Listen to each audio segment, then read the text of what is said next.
Eto na naman tayo mga lods, si Macbides, magluluto na naman tayo ng adobong manok. Eto mga lods, ang gagamitin natin, wings. Lagyan natin ng patatas, mayroong sili, siling labuyo, sibuyas, bawang. Yan ang mga sangkap niyan. Basic lang mga sangkap nito lods. Siyempre, hindi mawawala ang suka, toyo, paminta. Hugasan muna natin lods. Chicken wings ang gagamitin natin lods. Para sa chicken logo. Biyatin natin ito mga lods. Mga ingredients. Ganyan lang yan lods oh. Patatas. Basic lang yan lods oh. Umpisaan natin mga lods. Buksan na natin to. Simpleng chicken adobo lang to mga lods. Basic lang. Painitin lang natin yung kawali. Yun, mainit na. Lagyan na natin ng oil.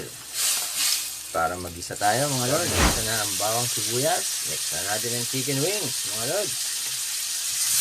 Lagyan na natin yan. Tumami tayo ng chicken wings mga lods. Isa lang natin yung mga lods hanggang sa maging light brown siya. Natin. Yun. Medyo brown na siya. Kaya natin ang laurel. Sunod natin ang toyo.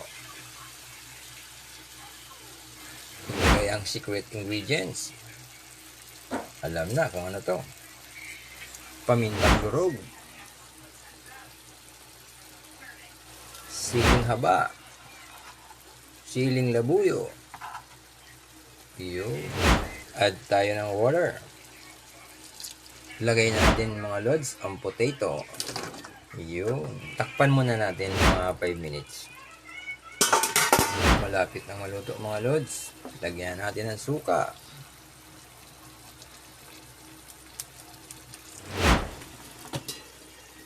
Wow! Sarap na sarap ang kulo nito. Luto na mga lods. Ready to serve na. Check nga natin ang potato. Ay, malambot na ang potato mga lods. Tikman nga natin. Luto na mga lods. Ready to serve na. Ang ating chicken wings adobo. Simpleng adobo lang. Napakaanghang mga lods. Nanunuot ang anghang.